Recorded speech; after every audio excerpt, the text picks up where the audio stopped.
In progress. Hello guys! Welcome sa another charting session natin ng mga indices. So today is October 22. Ang exact time po ngayon sa Pilipinas ay 8:08 PM. Okay, magandang gabi po, magandang umaga, depende kung saan kayong panig ng mundo right now.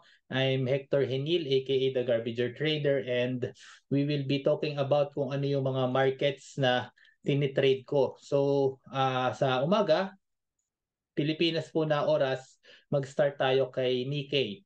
Okay, Nikkei yan yung index ng Japan. Ang trading time po nito ay 8 o'clock AM hanggang 2 PM PH time. So, yung market na tinitrade natin is CFD, ibig sabihin 23 hours siya. Pero ako pag nag-trade ako ng market ay yung actual lang na market hours, okay? Market hours lang na 8 to 2 PM. Pero usually kung uh, trading yan, I'm done trading yung Nikkei market around 8 hanggang 9:30 to 10. Maximum 9:10. Usually 9 tapos na ako dyan. Okay? So, ngayon, titingnan natin ano yung bias na nakikita natin sa market, no? Ano yung mga nangyayari. So, right now, tingnan natin yung weekly perspective. Okay? Ito yung weekly perspective ni Nikkei.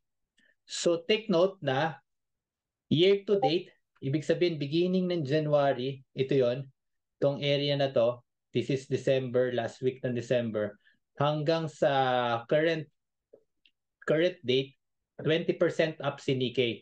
Ibig sabihin, uptrend. Uptrend tayo kasi up tayo ng 20% for the year. Meron pa tayong uh, lagpas isang linggo ng October and then 2 buwan. So uptrend si Nikkei, pero right now, tinitesting yung ating support or yung trend line natin. Nasa current break tayo ng trend line. Ibig sabihin, any 2 points can form a line, which is in this case, yung ating line dito would be itong unang base natin, pangalawa to, and then ito yung pangatlo. So currently, breakdown siya. Okay, nag-close ng bearish yung candle last week, last Friday, that is October 20. Hindi magandang close yan for Nikkei. Kasi nga, first time niyang binrake yung trend line. So may possibility tayo ng retest itong trend line na to kung sakali. Kung talagang medyo mahina yung market ay babagsak to. Ang next sa support natin would be itong low na to or di kaya whole number na 30K. Okay? So bukod sa 30K, ano pa yung posibleng makuha nating support kay Nikkei?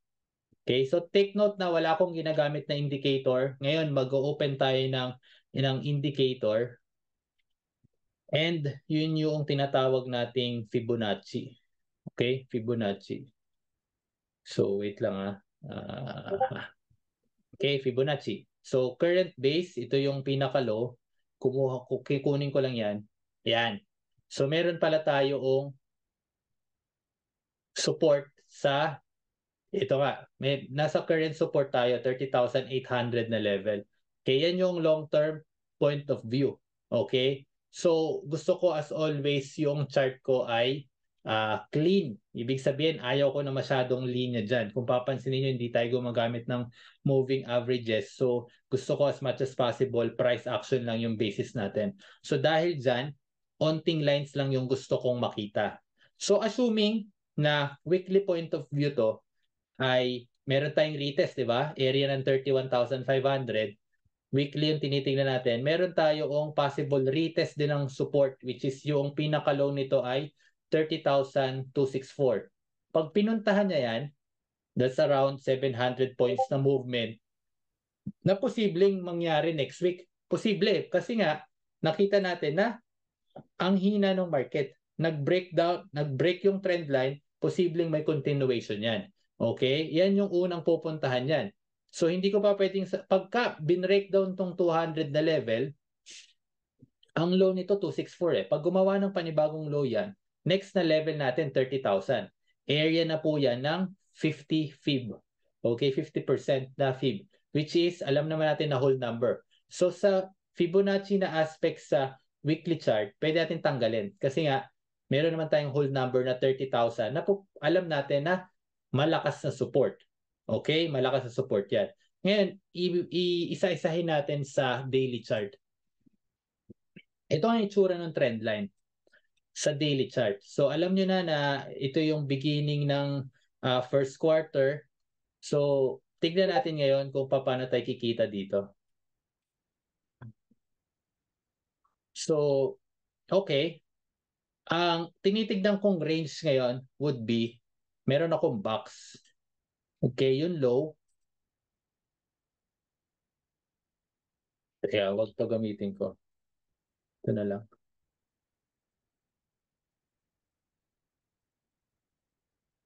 Yan yung box ko.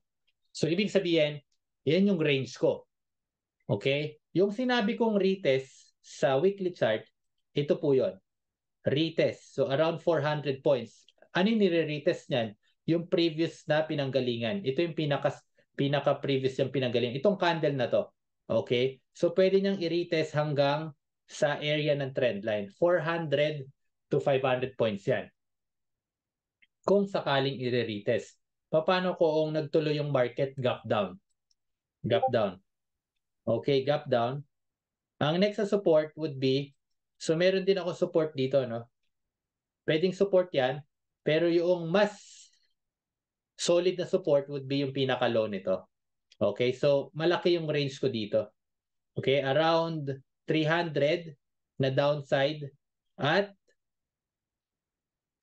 700. 300 to 700.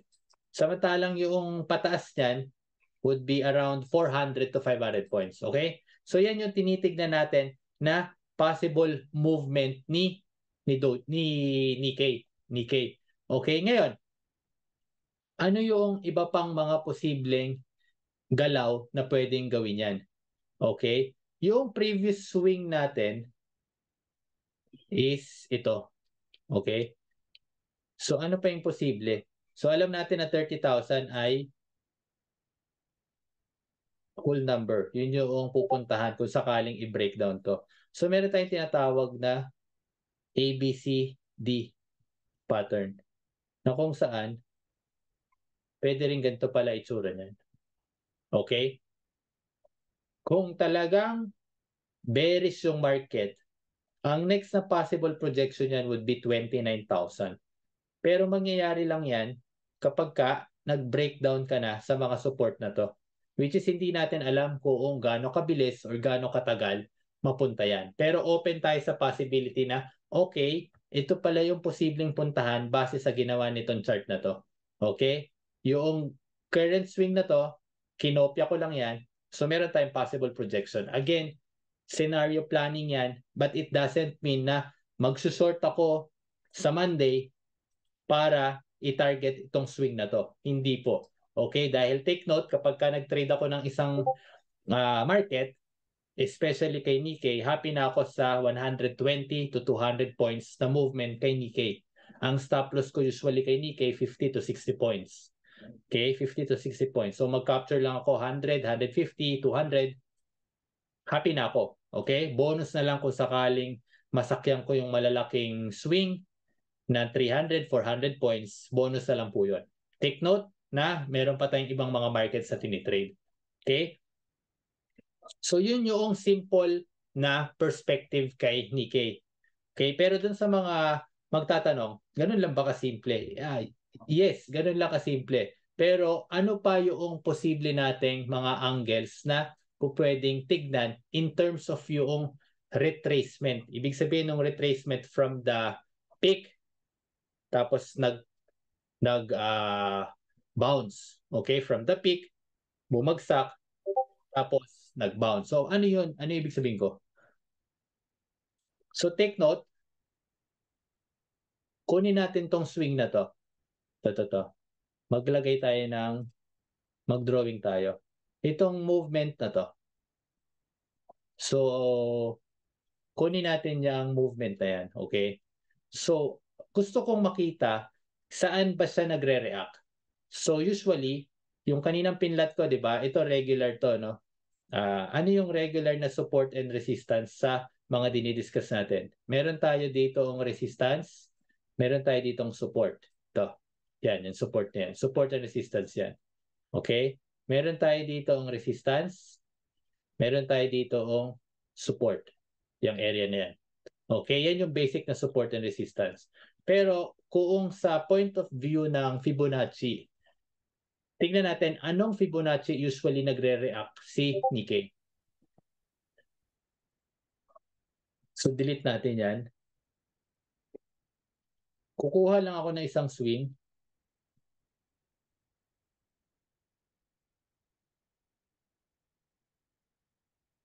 So usually dito, kukunin ko to. Pansinin nyo kinuha ko yung low na to, in-extend ko lang. In-extend ko lang. Kung papansinin nyo, from top to bottom nito, ang pinaka-reaction point nito sa swing, teka, magdo-drawing tayo para masundan nyo. Itong swing na to, yung swing na yan, pansinin nyo, ang pinaka-bounce point niyan would be 78 Fibonacci. 78 Fibonacci, okay? 78. Yung area na yan, yung area na yan. Okay? So ngayon, gawa ulit tayo ng isa pang swing. Ano naman yung isang swing na po pwede natin kunin? Itong swing na to. So education yung ginagawa ko para at least makita nyo yung iba't ibang perspective ng technical analysis. So yung perspective na yan, kunin ko yung high na to, gagawa ulit ako Fibonacci.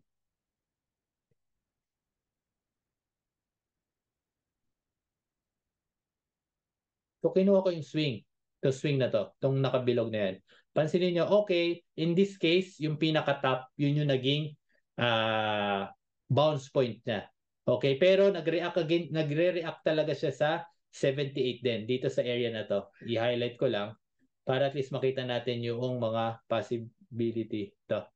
Nagre-react siya dyan. Nagpo-pull back eh. Kaya ako nagsabi na nagre-react siya. So in this case, nag-pull back, tumaas, tapos bumagsak ulit.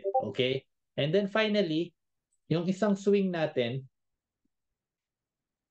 ayaw ko na i-zoom kasi yung drawing ni Zoom ay naka-fix dyan. So just bear with me, no? Yung pinaka-swing na dulo, ito, yung may arrow. Yung may arrow. Okay? Kinuha ko yung pinaka-tuktok saka dito sa area na to. Kung papansinin nyo ay area ng 618. Okay? Ito yung reaction point niyan. Okay? So, bakit ko pinapakita yan? Pinapakita ko yan para at least makita nyo na kung sakaling bumagsak to dito, ang next sa projection niyan pataas, around 62 to 78. Yun lang yung gusto kong sabihin. Na kung saan kapag ka nakakita tayo ng bottom sa mga area na sinabi natin, let's say 30,000 or di kaya naman sa 29K, meron siyang possible swing pataas. Yan yung sa mga swing traders na perspective. Okay? So yun yung gusto ko sabihin na perspective ng Fibonacci. So type clear kung naiintindihan nyo yung discussion natin. Type clear, okay? Type clear. Kasi usually, yan yung mga ways ng pag-analyze natin ng market. Okay? Nagkataon sa current nating mga ginagalaw ay sobrang one-sided. Ano yung sinasabi kong one-sided? Pagka nakita ko one-sided, ibig sabihin, usually sunod-sunod. Isang bulusok pababa, isang bulusok pataas. Okay? So, posibleng mangyari isang bulusok pababa ulit, tapos isang bulusok pataas. Usually, ganon yung ginagawa noong price action kay Nikkei. Pansinin nyo. Okay? Dito, bulusok. Okay? Dito, bulusok din. So, ibig sabihin, ito yung mga gusto natin bilang trader kasi nga, pagka tinignan natin yung intraday charts niyan, may mga times na clearly yung mga trend line natin ay nagre-react. Ibig sabihin, sa simple use lang ng trend line, posible tayong kumita. As long na tama yung tinitignan nating trend sa intra. Yun yung gusto kong sabihin kung bakit ko inaaral kung ano yung structure ng isang chart ng index. Okay? So ngayon, yan yung perspective natin for Nikkei. Okay? Sinabi natin at nasa 31,000 tayo right now. That's a stronghold number. And ang next na pupuntahan na niyan would be yung lower support. Yung lower support around 30,500, 30,600. Retest, double bottom yan. Double bottom yan. And then that's the time, malaman natin kung ano yung magiging reaction ni Nikkei sa area na yan this week, para malaman natin. Pero open tayo sa possibility na meron tayong projection sa 30K or di kaya naman sa 29K kung talagang sobrang hina ng market. Okay? So ngayon, kung natututo kayo, okay, commercial break lang tayo, yung mga bago po sa ating channel ngayon or sa Zoom natin, pinost ko dyan sa chat box natin yung mga tools natin kung saan nyo ako makikita. Okay? Which is yung YouTube natin, Garbagers Trading. Pa-like and subscribe na lang doon sa mga hindi pa nagfa-follow para at least kung sakaling may video tayo, which is usually na-upload ko yung mga webinars natin dito sa YouTube for free to provide yung education na posibleng may matutunan kayo, no? And then dito may website tayo doon sa mga interested para doon sa courses na meron tayo ay dito nyo makikita yon, www.com, garbagers.com. Kung may question kayo, message nyo lang din ako. And then lastly, most of you ay follower ni Garbager. So doon sa mga hindi pa nagla-like, ay pa-like na lang si Garbager. Okay? So dito nyo ako ma-reach kung gusto nyo kong i-message din sa Facebook. Okay? So, yun lang yung ating mini commercial. Okay? Ngayon, punta tayo ngayon sa... So again, just in case may question kayo, no? Pwede kayong mag-chat para at least ay interactive yung discussion natin. Okay? Hindi lang one-sided na, okay, ito yung tinitignan ko. So pwede kayong mag-ask kung ano pa yung mga possible question nyo regarding sa pagtitrade ng indices, particularly CFD trading. Okay? Don't be shy, especially dun sa mga hindi pa part ng ating community na dun sa Telegram group natin. So next index ay Hang Seng. Okay, Hang Seng. Punta tayo sa Hang Seng, which is ito po yung index ni Hong Kong. So clearly, si Hong Kong ay downtrend. Downtrend si Hong Kong. Okay, pansinin nyo na pababa. Ito yung previous na high. This is lower high, another lower high, and then ito lower low, lower low. So looking for another lower low to. Although nasa area ka ng support, let's see. Bakit? Kasi 17,000 yan, sir. 17,000 whole number. Yan yung posibleng i-breakdown. Posibleng i-breakdown ni Hang Seng this week. Pwede niya i-breakdown yan. So, tignan natin yung perspective ng weekly. Ano yung perspective ng weekly? Tsaka ano yung year-to-date yan? So, nag-start yung taon natin somewhere, this is November, December, yan. Ito. Dito tayo nag-start, dito yung nag-end. So, technically speaking, yung market ng Hong Kong is down by 13%. So kanina si Japan up ng 20, si Hong Kong down pala ng 13, which indicates na downtrend siya. Down ka for the year ng 13%. Okay? Ganun lang ka-simple yung pag-analyze natin sa chart. So ngayon, saan siya posibleng pumunta? So, currently, hindi natin kailangan gumamit ng kung ano pang ibang levels, pero ito yung initial niyang support. Yung pinaka-low nito, which is, that is 16,833.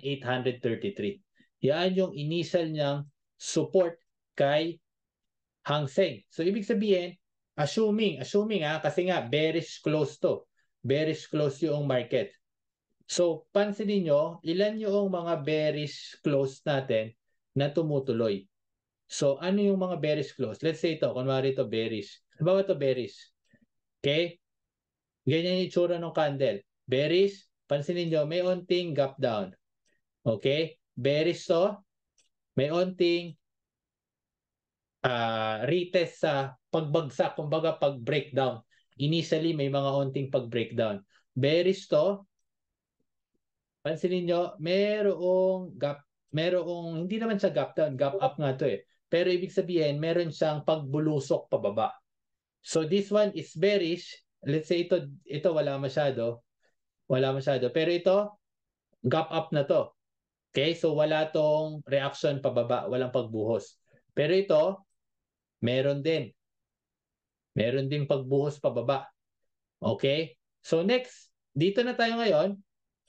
Ang ini-expect natin, dahil ilan yung may buhos pababa? This is 1, this is 2, this is 3. Ito, wala. So ito, wala. Okay, this is 4. So ibig sabihin, technically speaking, meron tayong 1, 2, 3, 4, 5, 6. Limang sample na 4 dyan ay tumutuloy pababa. 4 tumutuloy pababa. Okay? 1 o 2 lang yung nagga-gap up or yung hindi bumubulusok pababa. So ibig sabihin, in terms of price action, willing tayong mag-isip na okay, in terms of yung probability na bumaba siya ng below 17,000 level, mas mataas yung tsansa. Kaya we are expecting na we are ready to short the market kung sakali mang bumabagsak siya. Kasi nga, ang next natin, 17,172 papuntang 16,816. That's around 400 points. So katulad ni Nikkei, ang nire-risk ko lang kay Hang Seng is around 60 to 70 points. Pareha sila halos ng stop loss kahit na ang base price nito ay 17,000. Dahil take note, sobrang volatile. Mas volatile si Hong Kong compared kay Nikkei. So ngayon, yung target price ko dito, 100 to 150 points lang din yung kinakapture ko usually kay Hang Seng. Okay, so itong angle ng pag-analyze ko, ang gamit ko lang dito would be yung bars lang. Okay, hindi na ako gumamit ng kung anumang ibang indicator katulad ng Fibonacci or trend line dahil medyo hindi siya ganun ka-clear. Kung gagawa ako ng trend line dito, ano yung trend na nakikita ko? Kung papansinin nyo, pwede tayong gumawa. Ito right now yung trend natin. Hindi siya ganun ka-clear eh. Merong pag-breakdown dito sa trend, dito, initial point natin dito, nag-breakdown. Pero ngayon, pansinin nyo, nandun ulit siya sa trend line downward. Okay? So dalawang aspect yan. Pwedeng retest. Ano yung retest na sinasabi ko? Would be retest na nag-breakout dito, nire-retest yung line at posibleng maging support. That's one angle. Support dahil nasa area ka ng 17,000. Yung isa namang angle is binrake yung trend line only to go back inside the trend, which is false breakout yung ginawa. Okay? Magko-confirm yan kapag yung candle natin next week ay bearish at below na dito sa candle na to. Pag nangyari yon, ang next na support natin would be 16,500 and then 16,000. Okay, 16,000. Take note na, pagka mas downtrend ang market, ibig sabihin mas mahina yan compared doon sa Nikkei na kung saan hindi siya ganun kabilis posibleng bumagsak kasi nga galing siya sa uptrend.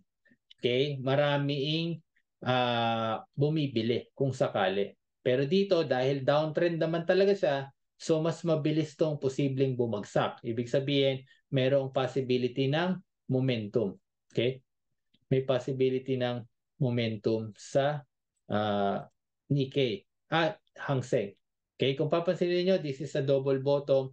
Area din ng support yan. Pero tignan natin kung ano yung chance na i-break down yung 17,000 for this week. Okay, medyo gapi toong Hong Kong. Ingat kayo sa mga ganito, especially doon sa mga hindi day trader. Pero kung trader kayo, again, madali lang i-manage yan kasi nga, ang opening hours ni Hang Seng ay 9:30 to 4 p.m.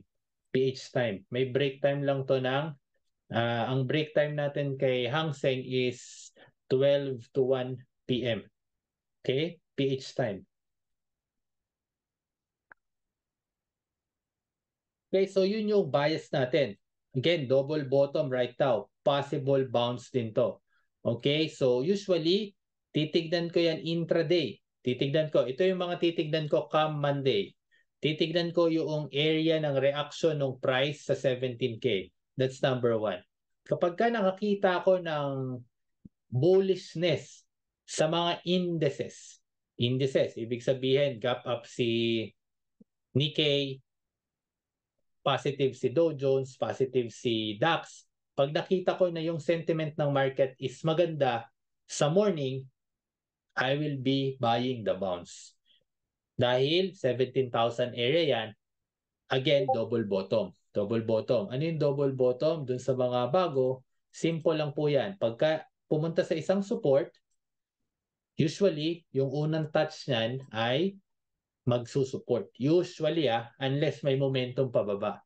Okay? So, naghahanap ako ng bilihan dyan dahil double bottom yan. Okay? Hindi ako bibili dyan kapag ka nag-bounce initially tapos nire-retest ulit. Okay? Again, that's a triple bottom naman pero usually kasi pagka ganon, humihina na talaga. Again, ang assumption dito is long-term downtrend to eh. Kaya ang tendency i-breakdown. Okay? Basta yung first touch, usually, tinitesting ko yan sa mga lower time frame, let's say 15 minutes, titignan ko kung mayroong mga papasok na buyers.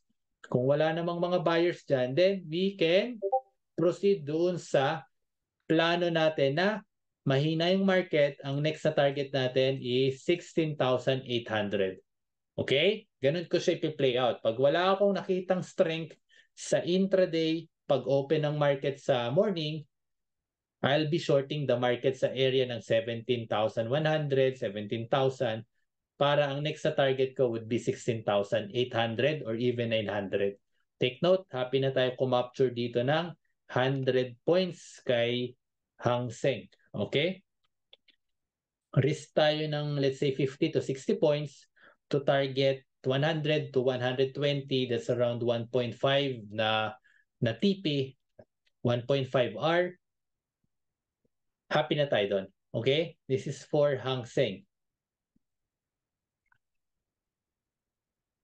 So ngayon, ang next nating index, type clear kung nasusundan nyo yung discussion natin kay Hang Seng.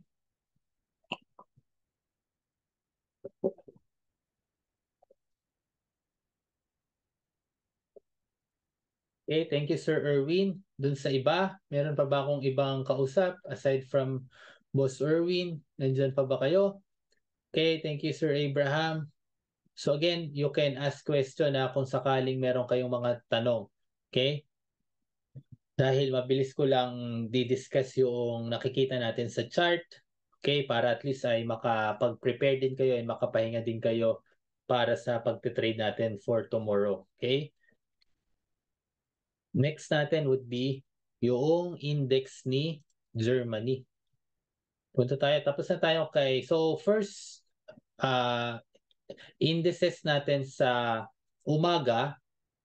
Again, ang trading ko sa umaga, 8 o'clock hanggang 9 to 9:30 kay Nikkei. And then pagpalo ni 9:30 hanggang 10 to 10:30, that's for Hang Seng naman. So technically sa umaga ay nagtitrade ako from 8 o'clock hanggang 10 to 10:30.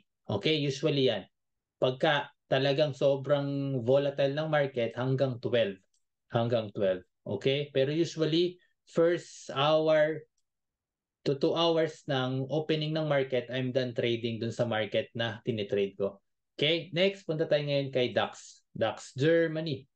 Germany. Okay? So kung papansin niyo ay meron ng mga delete natin to lahat.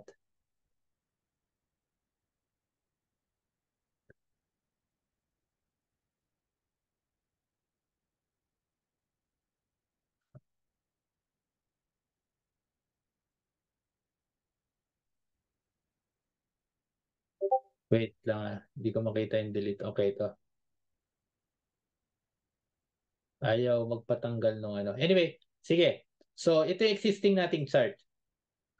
So gusto ko lang pakita dito na ang next nating support, right now nasa support tayo kay Germany. Ang next nating support would be 33,000, which is technically 100 points na lang away yan from closing price natin last Friday. 100 points na. So may tendency tayo na i-retest toong mga low nito. Itong mga low ng candle na yan, that is a double bottom din yan mga sir. So I am buying sa mga area na yan, especially dun sa mga unang touch yan. Unless sobrang laki ng gap. Okay? Pwede rin naman gap down eh. So pagka ganoon, again, ready tayong sumabay doon sa strength ng pagbulusok pababa. Pero in this case, 33,000 is a strong level kay DAX. Sorry. Dow Jones pala itong nabuksan ko. Sorry. Okay. My bad. Sorry. This is Dow Jones. Okay. I thought DAX yan. So, ito pala yung DAX. Sorry. Thank you, Sir Roy Demar. Okay. So, Dow Jones pala. Dow Jones. Sorry. Punta tayo kay DAX. Ito na yung tunay na chart ng DAX. Okay. Retake tayo mga sir. Okay. So, DAX, ang opening hours ito is 3 p.m. PH time. DAX. Ito yung nakikita nyo ngayon. Okay. So, papansinin nyo, tanggalin ko lang yung mga trend line na yan. Ito. Currently, downtrend tayo kay DAX. Downtrend, tong perspective na to. Downtrend tayo. Downtrend, yung perspective na yan. Pansinin nyo, meron kang support dito. Meron kang panibagong support dito. Yung pangatlong touch, nag-breakdown. Tumuloy. Tapos, ni-retest mga sir. Ni-retest at naging yung dating support, resistance na ngayon. So ngayon, kung papansinin nyo si DAX, nag-breakdown pa. Ito yung support to. Nag-breakdown pa yung 15,000. Nag-breakdown pa. Ibig sabihin, ganun kahina yung market. Kaya usually, yung mga rally, katulad nito, binibentahan. Sell sa rally. Sell tayo sa rally. Mini bounce, then quick TP sa mga lower high area. Yan yung perspective ni DAX. So take note, kapag ka nag-trade ako ng DAX, 3 p.m. yan, PH time, hanggang 4 to 4:30 lang, I'm done trading yung DAX. Okay? So ngayon, tignan natin ano ba yung perspective nito sa weekly chart para makita natin, downtrend ba talaga? O sabi ko lang downtrend. Okay? Paano malaman? Again, tingnan natin, beginning ng taon, December. Okay? Ito yung opening niya, yung low noong December. Tapos ngayon, up siya ng 6%. Okay? So for the year, up naman pala si DAX, si Germany ng 6%. Up pa naman pala. So right now, approaching tayo sa isang support na malaki yung range niya. So meron kang 720 na posibleng puntahan at the same time yung lower nitong candle na to. Ang laki pala niyan, okay? Yan yung posibleng puntahan ni DAX sa perspective ng double bottom. Okay? Again, alin yung double bottom na sinasabi ko? This is one, ito yung first na touch, ito yung possible second touch. Yan yung posibleng gawin ni DAX this week. So take note, ano yung basis natin? So katulad nung ginagawa natin kanina kay Nikkei, ano yung possibility na tumuloy? Ano yung possibility na tumuloy? Kapag ka nakakakita tayo ng long candle. So alin yung mga long candle na nakikita natin? Okay, long candle. Ito, long candle, may pagbuhos. Di ba? Long candle tong close na to, may pagbuhos pababa. Alin pa yung mga long candle? Dito, long candle, may buhos ba? Wala, gap up nga to eh. Okay, dyan sa area na yan. Okay, meron pa ba ibang long candle dyan? Ito, long candle. Okay, pero take note, dapat i-align natin dun sa perspective ng nasa support ba siya? Nasa support ba siya? Okay, in this case, noong time na bumuhos dito, naghahanap siya ng support eh. Naghahanap siya ng support. So this case, yung dating breakout dito sa area na yan, yung dating breakout, naging support na. So in this case naman, naghahanap din siya ng support right now. Diba? Which is, yung dating support, posibleng mag-support ulit dito ngayon. Which is yan yung sinasabi nating double bottom. So again, yan yung pinakita ko lang, hindi siya conclusive na marami tayong sample na kung saan kapag ka binibreak or nasa support yung isang stock ay tumutuloy. Okay? Ano yung isang instance pero medyo hindi siya recent is pag tinignan natin, ano yung perspective ng support? Okay, perspective ng support yung titingnan natin na long candle na nasa support. So pag naghanap ako ng chart, ito nasa support ba to? Wala, itong support na to. Pansinin nyo. Okay, so hindi siya ganun ka, wait. Pagsusulat tayo. Long candle, okay, area ng support. Okay, nung time na ginawa niya yon, bumulusok ba pababa? Inside bar eh. Hindi ganun ka, walang follow through. Walang follow through. Tapos nag-bounce na. Okay, so ang hinahanap ko, nasa support area, tapos may long candle. Okay, yun lang yung hinahanap ko ngayon na thesis. Ibig sabihin thesis, tinitingnan ko kung ano yung possibility ng pagbuhos pababa. So in this case, long candle, area ng support. Pansinin nyo, halos ganito yung itsura niyan. Long candle, area ng support, pansinin nyo na gap down. So meron pa palang possibility na gap down at bumagsak sa mas malalim na support. Dito, 14,000. 14,000. Yung area na to. Pwede rin palang mangyari yon. Okay, pero bago mangyari yon, take note, itong munang support na to. Titignan natin yung buhos dyan. So bago mangyari yon, nagpo-position muna tayo sa bounce play. Kasi nga, again, ang trabaho ng mga support is mag-support. Ang problema lang, yung mga support na sinasabi nating support is applicable sa uptrend market. Uptrend market. Right now, yung current na mga swing na ginagawa ng mga indices, katulad ni Nikkei, ni Hang Seng, so far, nasa swing tayo ng downtrend eh. So, hindi natin alam kung saan yung continuation ng uptrend. Okay? So, dun yun na ima-manage yun. Ngayon, may perspective ka ngayon na nasa approaching tayo sa mga support, double bottom. Tingnan natin yung daily chart. Again, balikan natin yung daily chart. Balikan natin yung daily chart. Okay, papansin niyo ito pala itsura niyan. Okay? So, pag nagkataon, dito sa mga area na to, no, I'm looking to bounce play. Okay, kasi nga area to ng double bottom. Okay? So right now, nagmo-momentum pababa. Breakdown ng 15,000, breakdown ng 15,000 level. So open din ako ng retest nitong 15,000. Okay? Ano yung possible itsura niyan? Okay, gap up ka sa Monday, retest mo yung area ng 15,000. Pag hindi nag-hold yung 15,000, then punta tayo sa lower level or even dito sa level na to. Okay? Kung i-retest niyan, pwede rin naman dire-diretso.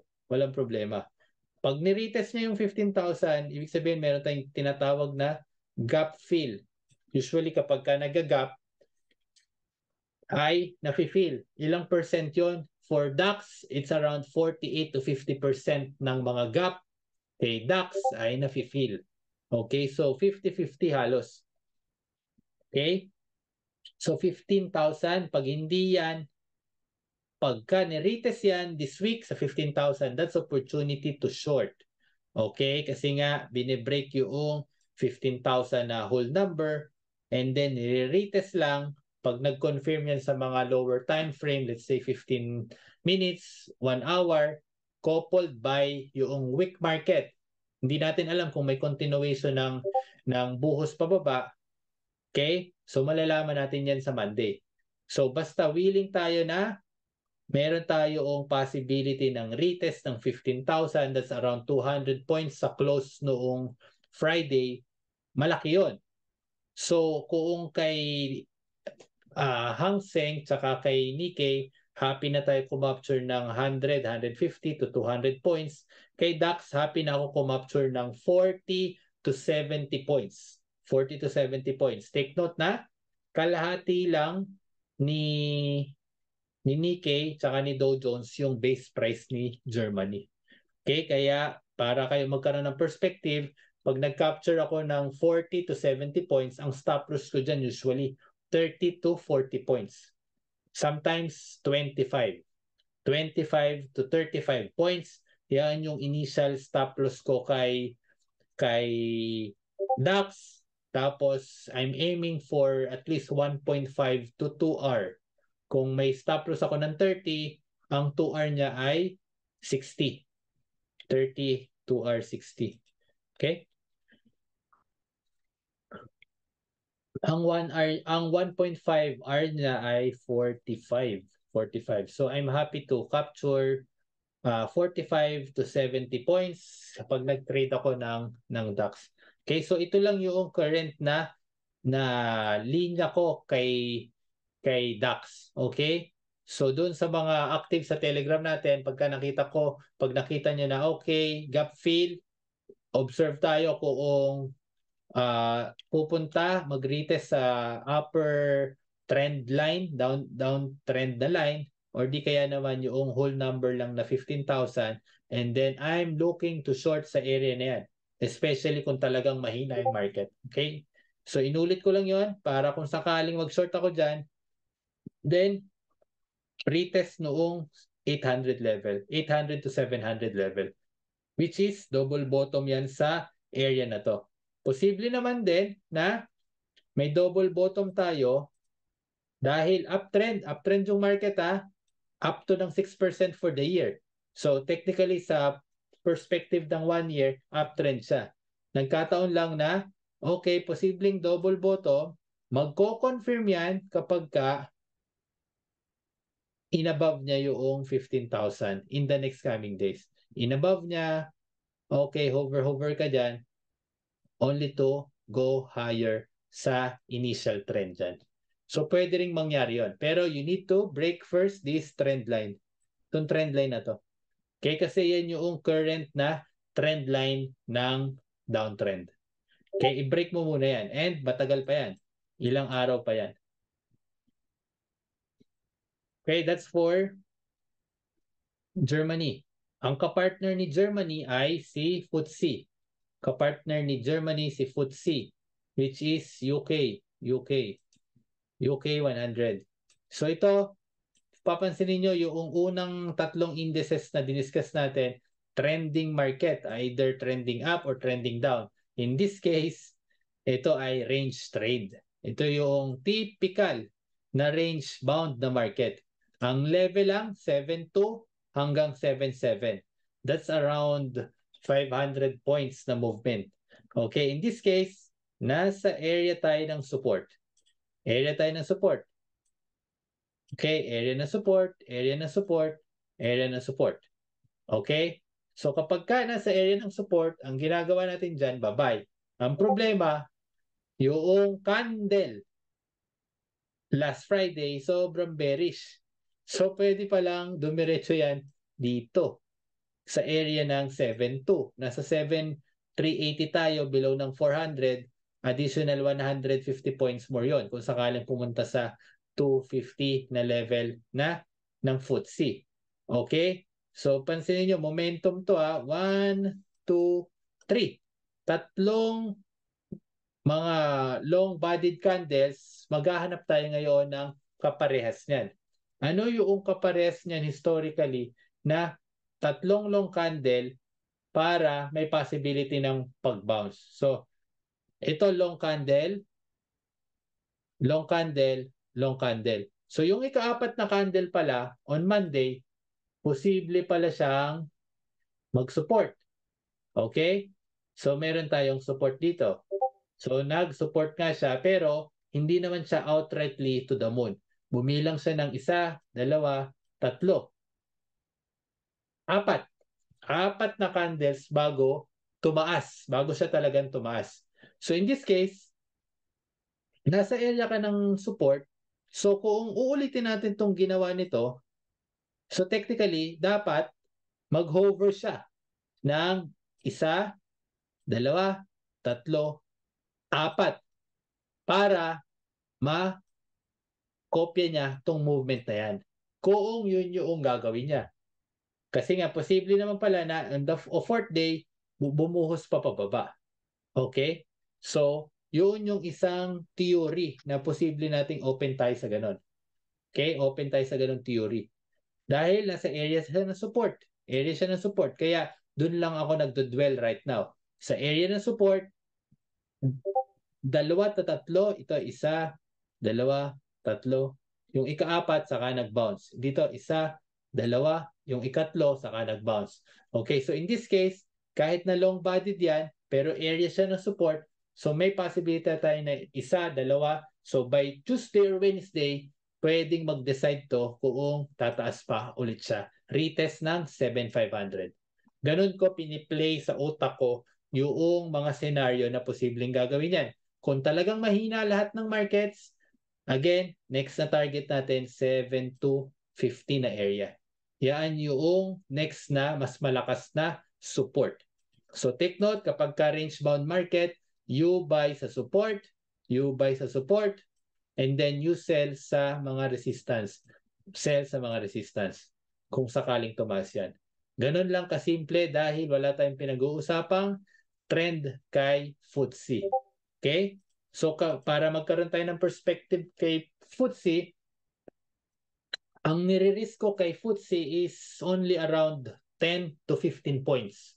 Pag pumasok ako sa isang trade, ang risk ko lang dyan 10 to 15 points. So kapag ka nag-risk ako ng 10 points, ang reward ko 15 to 20 points.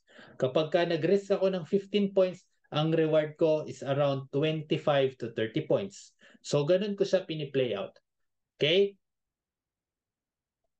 So ibig sabihin, meron tayong mga computation ng value at risk natin, position sizing na calculator na makikita nyo sa website natin. Po pwede nyo gamitin yon. Depende kung ano yung value at risk nyo per trade. Okay? So assuming na alam nyo yon, then you bet accordingly depende doon sa risk na tinitake nyo. Okay?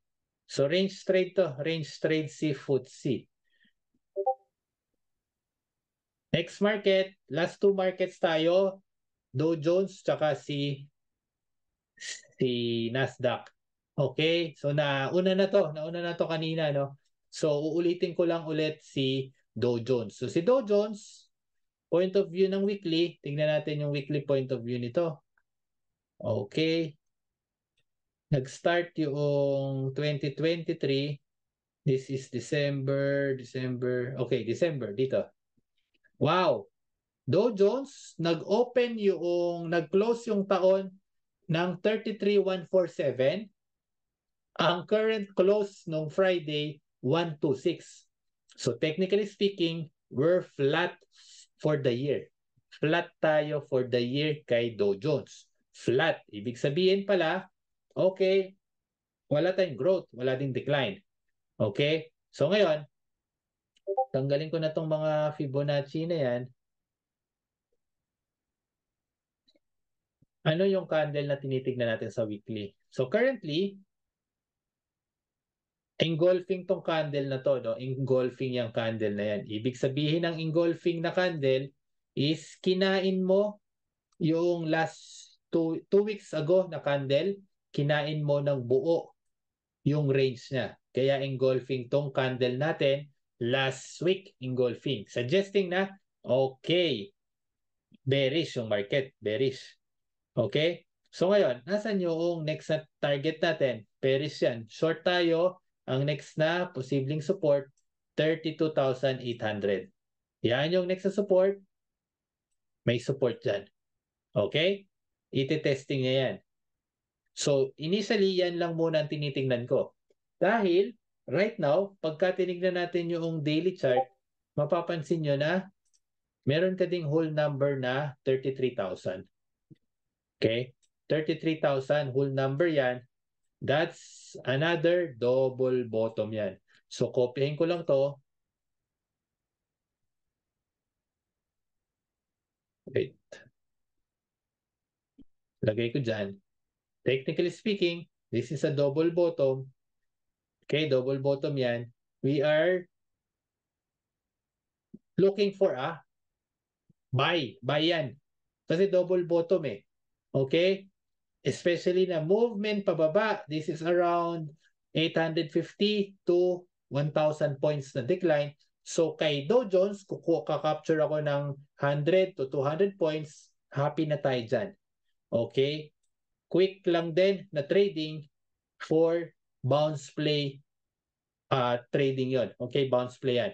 So bumibili ako especially kapag nakikita ko na nandun siya sa mga extreme. Ibig sabihin, yung 33,000, 32,900, 32,800 para i-retest yung 33,000 na breakdown. Mangyayari yan kung talagang mahina yung market, gap down. Gap down, tapos tignan natin kung mag-hold yung 850. So take note, kung hindi mag-hold yung 850, ang next na support na natin would be 579. Okay? 579. Kinukuha ko lang yung mga extreme na mga support. Okay, may support ako dito. This is a double bottom. And then another extreme na support sa area na to. So technically speaking, ay malaki yung range ng support ko. Itong area ng low na yan. 600 to 750 na presyo na support kay Dow Jones. Okay? Ang upside natin, well again, from this one, 33,000, papunta ng, ito dito, magkakaroon ng range 3 dito. Lower high area. Okay? Naghahanap siya ng lower high. Anong perspective ng lower high? Initially, okay? So papansinin nyo, may malaki tayong range. Ito yung up, ito yung low. Pero ang laki niyan. Okay? So initially, pwede tayong gumawa ng trend line na ito yung tsura. Yung, ganyan yung itsura ng trend line ko. Right now, ganyan yung itsura ng trend line ko sa downward movement. Okay, so meron tayong possible upside from 33,000. Ang upside natin dyan would be 33,000 papunta pauntog dito sa mga trend line na to. Okay, so matagal-tagal pang consolidation yan. Pag nagkataon, matagal-tagal na up, down yan na movement ng market. Okay, kung hindi tutuloy yung momentum pababa. Okay, so we are expecting dahil mga long candles yan ay ito yung next na target natin, 33K na level. Yan ay isang strong reaction point na malalaman natin kung anong gagawin yan ni Dow Jones this week. So critical ako sa level na yan kasi nga I could play the bounce, I could also short the market knowing na meron akong downside pa na 380 points to 560. Around sa area na yan. Okay? Ganyan ko siya titignan. So flat tayo kay Dow Jones suggesting na okay, we need to decide kung kailanman. Tignan natin kung magkakaroon ba ng tinatawag natin Christmas rally. Take note na malapit na mag-end yung October. Next na yan is November, then December. Okay, this is for Dow Jones. Type clear kung naiintindihan nyo yung point of view natin kay Dow Jones. Type clear.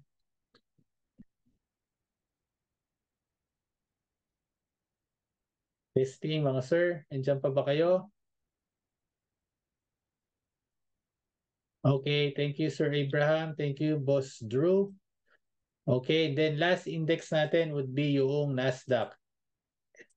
Nasdaq. So si Nasdaq, okay. Point of view, mabilisan kay Nasdaq. So katulad ni Nikkei, alam natin na uptrend. Uptrend si Nasdaq. Beginning ng taon, ito tayo nagsimula, up siya ng 33%. Okay, up siya ng 33%. So sa mga indices, ito yung malalakas. Okay, Nikkei, tsaka Nasdaq. Okay, so ngayon, meron din siyang kailangang decision gawin.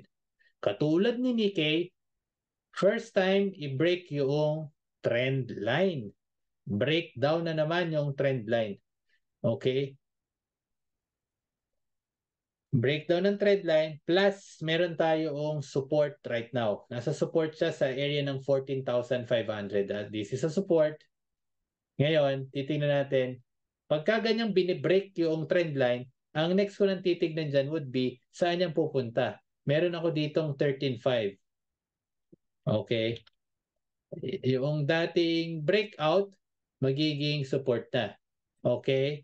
That's around 1,000 points pa na galawan in the next coming weeks. Yan yung isang possibility.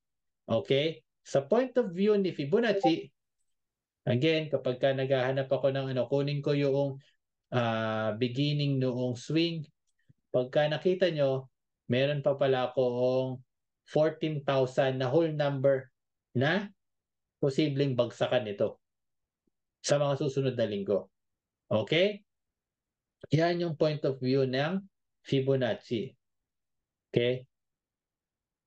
So ngayon, pag tinignan ko yung daily chart, tignan ko yung daily chart, again, this is a support. So sa support, nagkataon na sobrang bearish noong mga candles, pero nasa area ka ng support, so mangyayaring magkakaroon to ng momentum kung sakaling mag-gap down at bine-breakdown yung 400 na level. Yung previous na low, itong low na to, okay, 400 na level, i-breakdown mo yan, then ang next na target na natin, 214,000. Okay, 14,000. Yan yung downside na galawan. Yung upside naman, gap up tayo sa Monday, retest nitoong mga trend line na yan. Yung trend line na to, critical tayo dyan kasi nga yan yung unang beses niyang, ilang beses niya nang tinatch yung trend line. So bilangin natin. Unang touch, pangalawang touch, ito ay pangatlo, nag-breakdown na.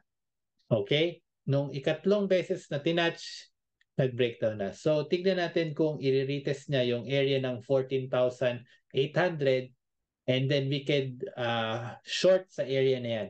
Kung ang binibet natin is to go lower. Especially na i-confirm yan ng ibang markets natin. Okay? Ni Nikkei or di kaya naman ni Dow Jones. Okay? Ng US market. Okay? So, yun, yung perspective natin kay Nasdaq. Okay? So, wait. So, kung meron kayong natutunan, again, i-like nyo lang yung mga YouTube page natin tsaka yung Facebook page natin, and then kung gusto nyo makita yung details ng ating mga courses, dito lang, visit nyo lang yung site natin. Meron tayong 2 course ng available for CFD trading. That's AO, yun yung mechanical, time-based yan sa opening hours ng market. And then meron din namang CFD trading course na kung saan nandyan ko ginagamit yung mga moving averages and yung mga Fibonacci natin.